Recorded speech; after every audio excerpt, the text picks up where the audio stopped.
ihe a na-akwụ m mgbe ahụ 500 naira. 500 naira. Yes, 1991-92, 500 naira. So imagine the only girl in the midst of over 100 men. What do you think will be happening? Enwere m nwanne, enwere m nwanna, enwere m ikwu, enwere m ibe. You know what I go? But this is a life of a girl child that wants to succeed in life. Ọ dị mma ndị mmadụ na-ege ntị ọzọ n'ihu m anyị bụ Igbo Amaka n'ụbọchị nke taata biko isi wee mara aka nkwanụ nwanne gị nwoke Nwachukwu goziri agozi chi agọzie m ọ dị ugwe ambasadọ Dr. Lily bụ onye mụ na ya ga-anọ wee karịa wada Lily. Dị mma, daalụ ndị Igbo na-ege ntị.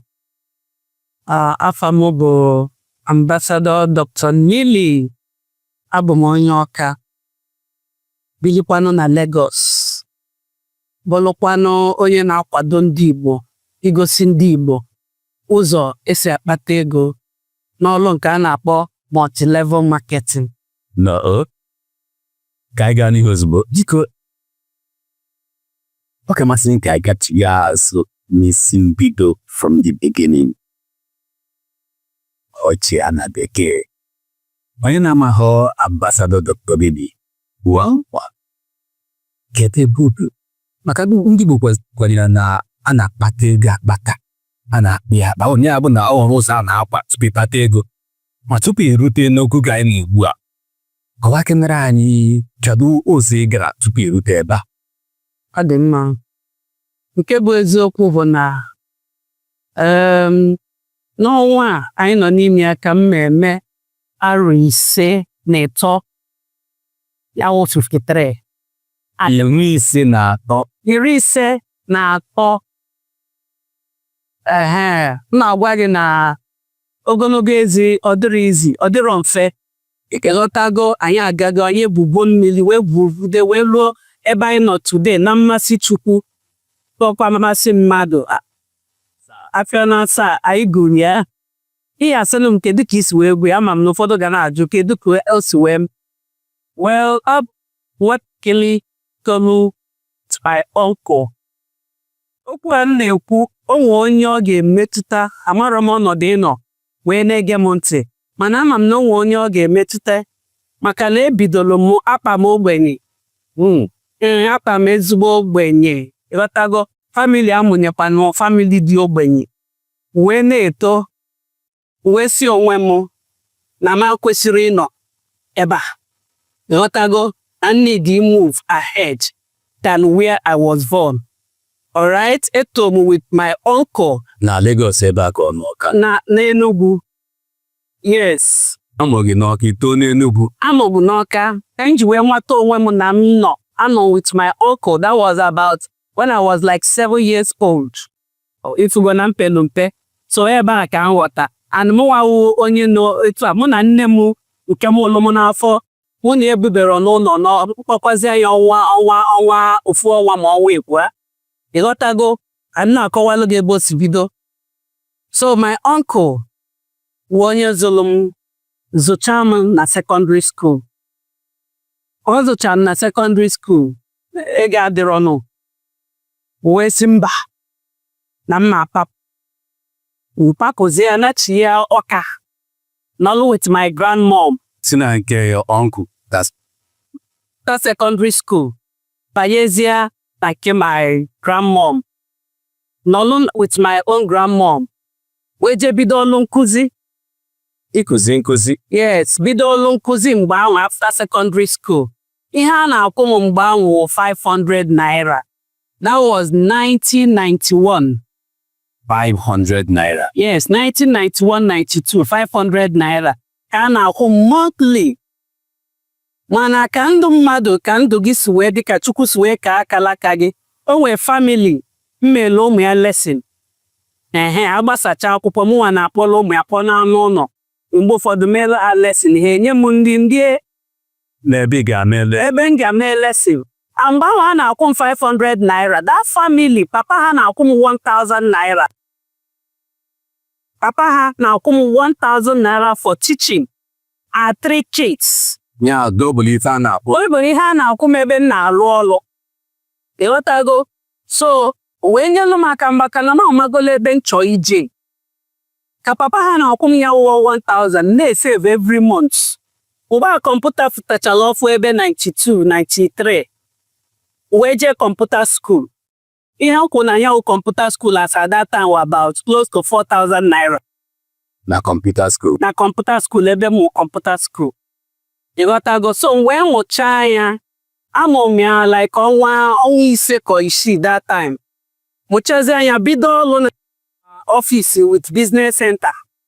Oh, mwa business center na-ewi. Business center ka bidochọ na-ewu ọfụma mbido ọrụ. So ka m bidokwala ọrụ ahụ a na-akwụ m 800 naira. Olurọkwa 1,000. That was an upgrade. It was an upgrade, of course, can see. So at the end of the day, nlụgide ọrụ there, nwoke na-alụ ọrụ kpasuo m iwe mụ na ya mago duto na ụmụ nwoke na-achọ nwaanyị ọkwa na ka onye na-ege m ntị. Ịghọtago, so ihe m melụwo na eji m aka nwaanyị ụla. Ịghọtago, nwa ji aka m chụọ onwe m because ọ bụrụ ihe nchọ. Ịghọtago ka m lụọ ọrụ ka nwoke na-achọ ọzọ, you know, it's not in my dictionary of life at all. So I'm choosing onwe m n'ọrụ ahụ. Chukwu meelu m ebele. Nwanne m nwaanyị a na-akpọ Mabel wee kọọ m nyanwa bi n'Enugu na-arụ ọrụ with company ndị ọcha. Yes. Sị gị nọ a long journey, it is a long journey. Ịghọtago, so ọkpọọ m that time n'Enugu si m bịa na enwe ọrụ a na-akpọ casual that time. Okay. That casual, ihe a na-akpọkwa casual mgba 60 naira. 60 naira on daily basis. On daily basis. So in a month, it should be giving you plus or minus more than 1,000 plus or so. You know? Ọrụ aka nlụgide wee sị m oke na ọ bụ na achọ ka ewelu m n'ọrụ na mma abịa na Bauchi. Ọrụ agwụgo n'Enugu because all company that move from place to place. Chukwu wee mee ebele. Wee solo ha wee na Bauchi. Bauchi aka ha wezilụ m n'ọrụ ngọcha wee m n'ọrụ. A na-apụzi m del 3,000 naira. Akwụlụfụlụ dị upgrade. Ihe a na-ekwu uzi 95. 1995. 1995 to 1996. Ihe m nọrụ na nyawo Bauchi was 1 year plus. A na-apụzi m salary, normal salary a na-apụ ndị ọrụ ndị ọzọ. So at the end of the day, wee mee m transfer to Lagos. Onye wụ mgbagotezi na Lagos. That was 1996. 1996. Yes. Eme m transfer. Anyị ga-abịa back to Lagos mana oge ị gara na Bauchi from Awka to Enugu and now all the way to Bauchi. Different experiences, different culture, different people, different background, different ideology and orientation. Coaches were manage wee cope or may adapt. N'agbanyeghị na isi no is banye na Bauchi. How was it? Yeah, ka m si kwukwa. Nsị gị na ọ dị easy. Na ọ dị mfe. Nwanne m ọdọkwanụ mfe. Ịghọtago? Eje ma mara enwere m nwanne, enwere m nwanna, enwere m ikwu, enwere m ibe. Ịghọtago? But this is a life of a girl child that want to succeed in life. Ịghọtago? So, ka m lụrụ die, the company na-alụlụ ọrụ enwelu ndị ọzọ nọkwa die. Among more than 100 staffs in that place, I was the only girl that is working there. The only girl? Yes, as at that time. I was the only girl. Ihe na-eme n'ahụ gị? Ihe a na-eme na 1995 na nyawu Bauchi. Ịghọtago? So imagine the only girl in the midst of over 100 men. What do you think will be happening? Onye nke a ga-abịa ịchọ gị enyi, onye nke a ga-abịa ịchọ gị enyi. At the end of the day, not me. Because what is a focus? Adị m over focus is such that, in fact, nwere ike tụnye gị ụjọ. Sị m na ịnwa anwa lute m nso nwa ihe mere iwuo. You know, mgbe ụfọdụ tinye ụmụ nwoke ụjọ na-arụ. Ịghọtago, because I know where I'm going and I know the God I'm serving. Ịghọtago, he wouldn't allow me to do all those stuff. Why the arguments? Ị na-ajụ ajụ. Abịalụ na abịara abụlụ gịnị? Abụ na abịara anyị abịa mana Chineke otuto dịrị Chukwu ka anyị megide na-ewe luo ka anyị mụta Donata sizi na Bauchi na-ata gị na ewee tụzie transfer to Lagos na head office onye ọbụla ma company a na-akpọ Siemens. This company abụrụ obele company ndị in telecommunication them. Yes, anyị nọ na telecommunication. And that company, as God may have it, I worked for 16 good years in that company from that 1996 in Bagote, Lagos. Yes, I worked over 16, 17 years in that company. You know what, because, from progress to progress, so come to Lagos, I work on difficulties in Lagos. Or some of my, cousins, friends like that, say biko na nna-eme nna abịakwa Lagos na nwere onye mma na nga nọ na nke ha temporary before m wee nweta ụlọ. Ịghọtago? So, but you know what? Asị m na efe adịrọ. It wasn't easy. Efe adịrọ. Kedu ihe ga-eme n'anya n'elu n'anya n'anyị? So one of our general manager, one of our person, able ụzọ tụọ transfer from another place. Ịghọtago? So where your the lady ka mụ na ya nọdị temporary. Ima bụ the lady before that. Ama bụ the lady, yes. Ama m ya. So ọ sị ka mụ na ya nọdụ. Ịghọtago? This lady accept mana o jiri obi ya mana because na ọ ga enye gị ọ dịza ka enyere ya instruction. Ịghọtago? So ndapa mụ na the lady. Ihe m bi na that lady house was 5 days. 5 days. But meanwhile, mbata ọlụ, as at that time, my salary has increased to like 4,000, 5,000 naira, 6,000 naira. Eji m ego ndị achụ ụlọ. So every day mgbasa ọlụ, anyị na-agbasa ọlụ 4:30. Mgbasa ọlụ bata, I will try to go with agents, search for accommodations in Lagos. Nwere ọnụ nke m na-afụ. So the lady tried to make things uncomfortable for me. This lady go for more for because you know we are covered by the place. O go for more for we bed or for, but because nambata ochoro kamonia Inakoda. Dinalo. Yotago so ihe ọ na-eme abani anyị dina nan mana bed dịkwa. Foam ofu ego dị na room. Okay. Ama m ọ tọrọ ọchị mana eziokwu ka m na-agwa gị. So the 5th day, ọpụta ụtụtụ anyị na-akwabe ọlụ. Ọ sị m na the landlord achọrọ mmadụ na-abụ. Na ọ sị m so not today ka onye debe m ịpụ n'ụlọ. Anya n'elu n'anya na kedụkwana ife m ga-eme. Wesị okenye nwee elu m ndidi ka ijegodi n'ọlụ pụta nọtazi. Ma afụrụ ebe m ga-ebi ka njewe na street jebi.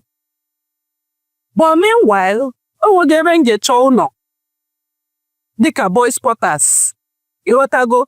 So mfụcha enwe big building there, nwekwa boys quarters, mana o nwere ladies nọcha there. So o nwere young man meet that day. So na-asị ya biko m enwe vacancy. Imago mụ ya just meet ya. Ọ sị m na o nwerọkwa nke dị. No, maybe ka o nyekwalụ m aka na o nwere ike inyekwa m aka chọọ. Mana the guy sụrụ Igbo. Ịghọtago onye Igbo ka ọ. So I got my habit mbata na that day je meet that guy because mgbe phone adịchabero They were common. too overcommon like that. So njekwulu the guy si biko ya nyelu m aka ka over those ladies ka m nọlụ na nkesa one of them temporary na m enweta ụlọ ejikwana m ego nọ inwetezi accommodation bụ the problem. The guy seemed riba no man like ime me introduce to those ladies. Maka again.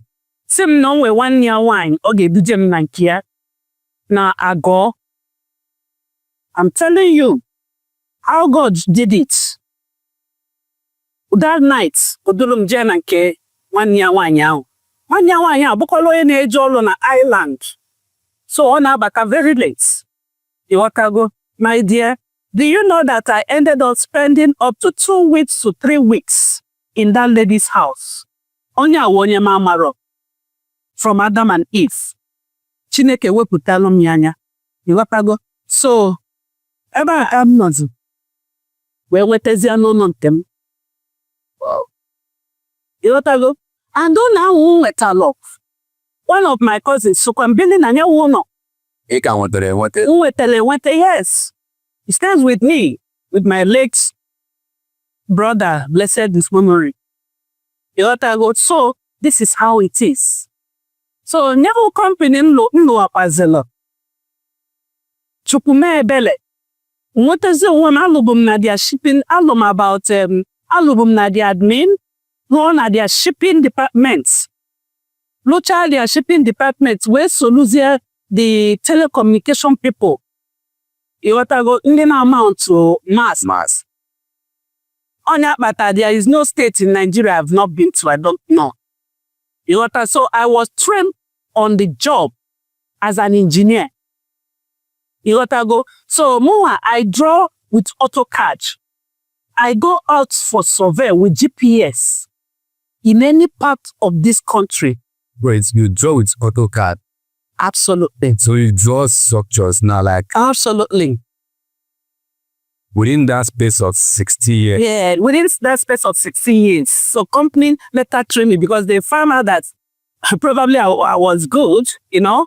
So I did to a training school where I learned that AutoCAD and I apply it in their job. So now you can function as all those engineering. Yes, I did. That was what the core.